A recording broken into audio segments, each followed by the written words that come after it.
Red state, blue heart. Maya's world was a curated echo chamber of progressive ideals, organic coffee, and the San Francisco fog that rolled in like a soft gray promise. As a senior organizer for a national advocacy group, she weaponized hashtags and mobilized thousands with a single email. Her life was a series of righteous battles fought from her laptop on a sun-drenched balcony overlooking the bay. Then the call came.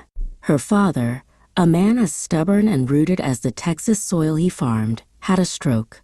The world of protests and petitions dissolved into the single, terrifying reality of a flight to Garrison, Texas, a place she'd escaped a decade ago, a place that existed in her memory as a landscape of church steeples, gun racks, and suffocating certainty. Garrison hadn't changed. The air was thick with heat, humidity, and a brand of patriotism that felt more like a threat than a promise. Driving her rental car down Main Street was a journey through a past she had meticulously tried to forget. And then she saw it, a billboard that blotted out the blue Texas sky. A handsome, smiling man with familiar, piercing blue eyes. Wyatt Cole for State Assembly, a true son of Garrison. Wyatt, her high school rival, the Golden Boy quarterback who had debated her with infuriating calm and beaten her in the race for class president. Seeing his face, so full of the easy confidence she'd always loathed, felt like a personal affront, a sign that her past was not only waiting for her, but running for office. The inevitable happened at the Chatterbox Cafe, the only diner in town. He slid into the booth opposite her, the worn vinyl groaning in protest. "Maya Ramirez, I heard you were back," Wyatt said, his voice a low drawl that scraped against her nerves.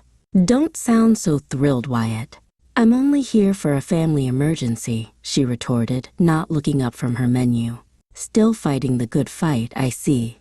Just from a zip code where everyone already agrees with you," he mused. The air crackled. It wasn't just a conversation. It was the resumption of a decade-old war, fought with barbed words over the scent of stale coffee and bacon grease.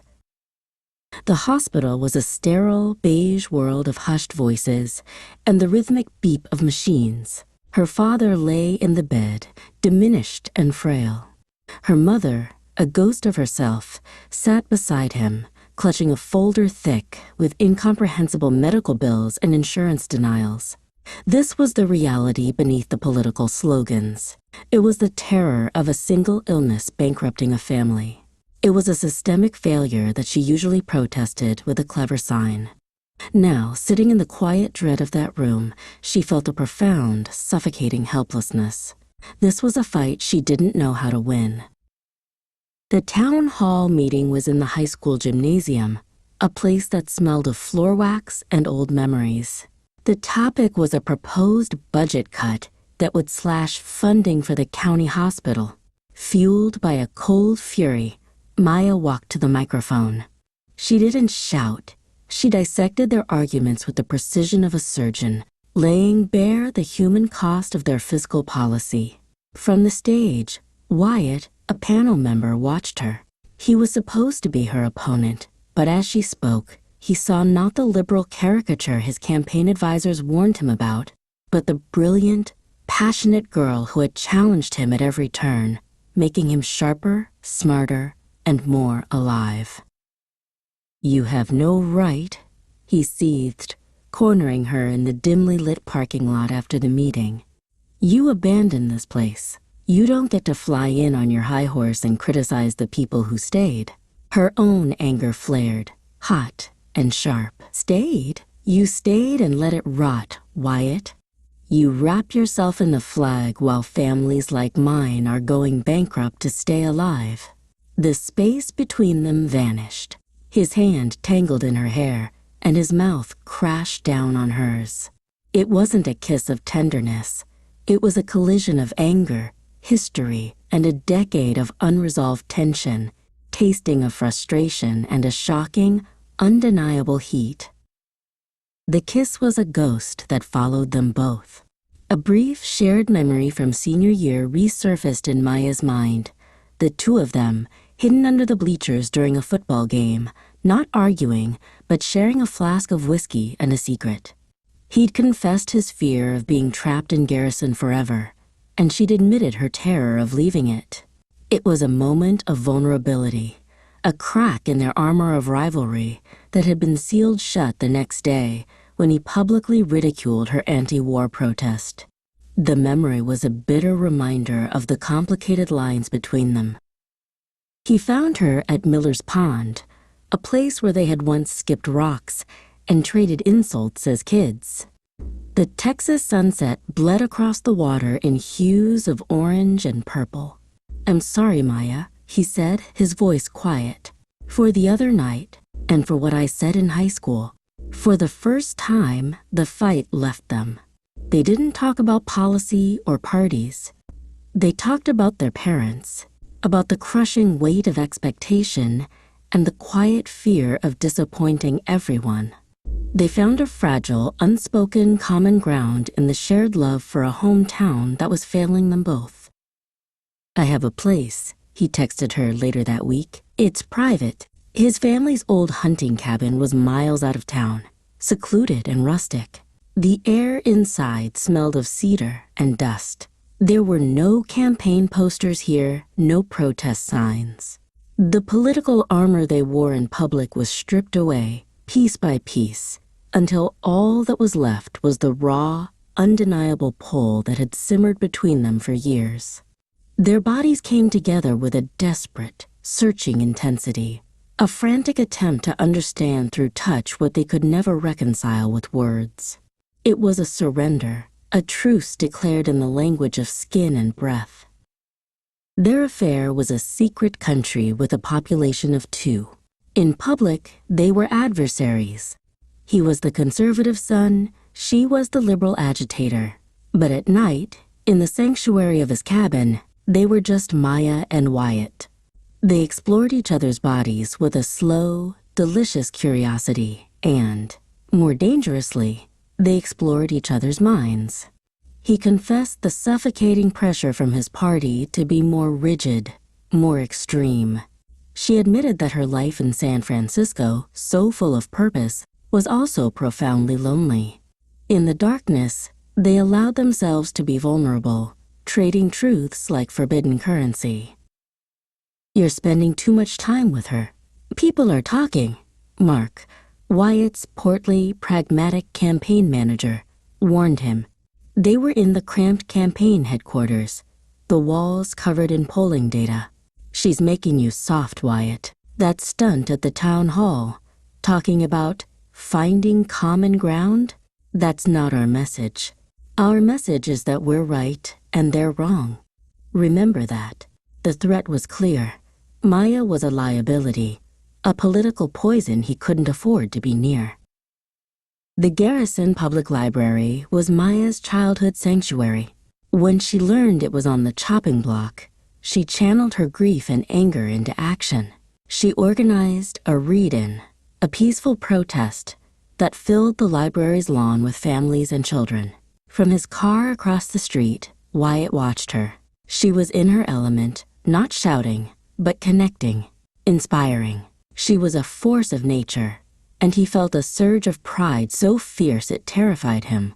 He was falling in love with the one woman who could single-handedly destroy his entire future. That night at the cabin, their lovemaking was different. The frantic urgency was replaced by a deep, searching tenderness. It was a slow, deliberate exploration, a mapping of scars and secrets. His hands moved over her with a reverence that made her ache. Afterwards, tangled in the sheets, he whispered against her hair, "What are we doing, Maya?" The question was full of fear and hope, a recognition that this secret world they had built couldn't protect them from the real one forever. The photo was a blurry, long-lens shot posted on a local political blog under the headline, "Wyatt Cole's Liberal Outreach Gets Personal." It showed the two of them on the cabin porch in the early morning light, Wyatt handing her a cup of coffee. It was an innocent moment, but in the context of a political campaign, it was a declaration of war. The secret was out. Their private country had been invaded.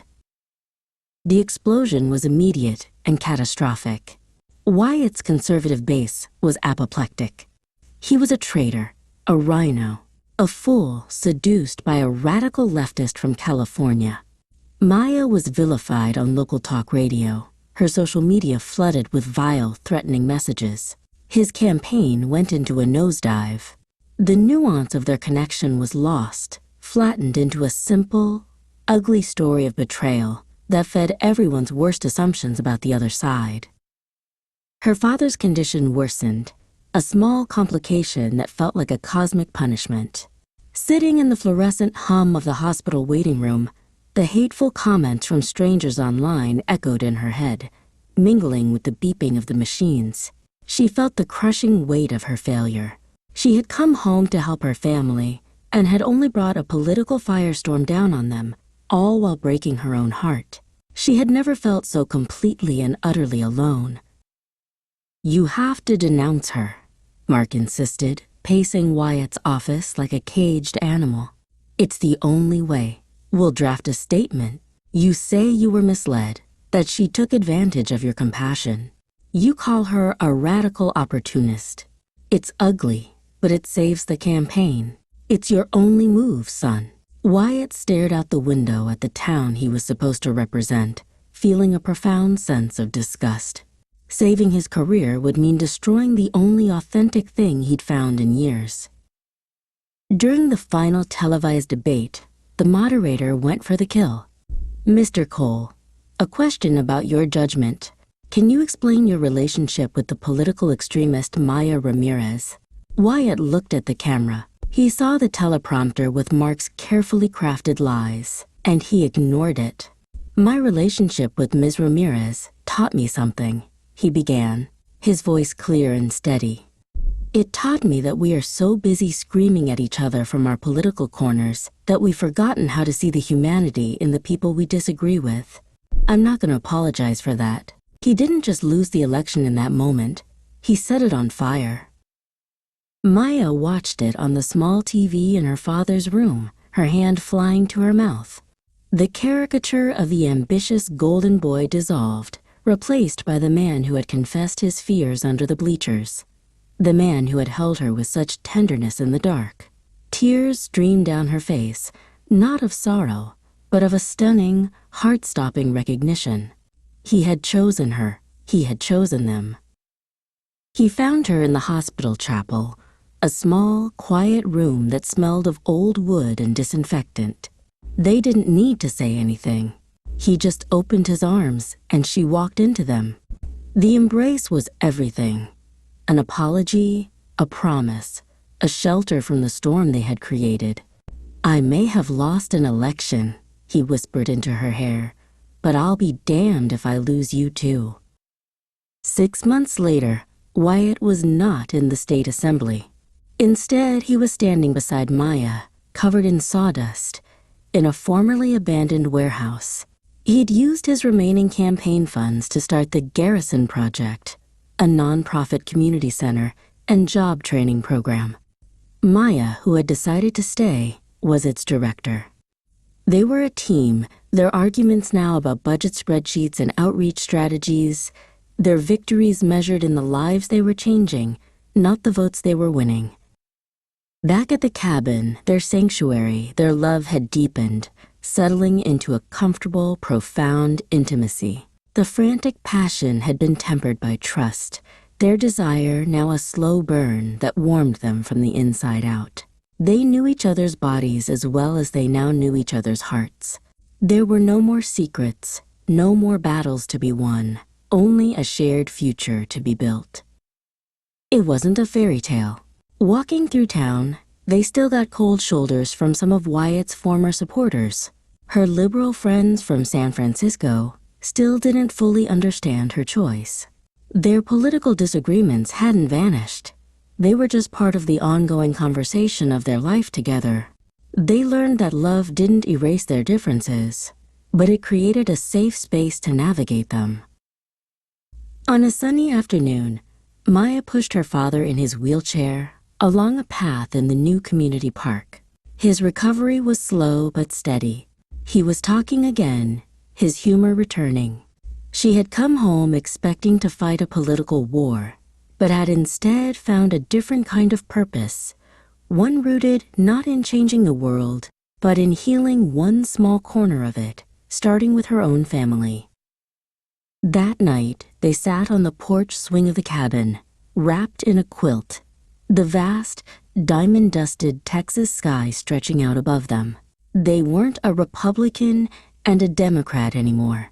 They were just two people who had crossed an impossible divide to find not a compromise, but a new shared home. "You know," Maya said, leaning her head on his shoulder, "I think this is my favorite color." Wyatt smiled, kissing the top of her head. "What, purple?" "Yeah." She sighed contentedly. "Purple.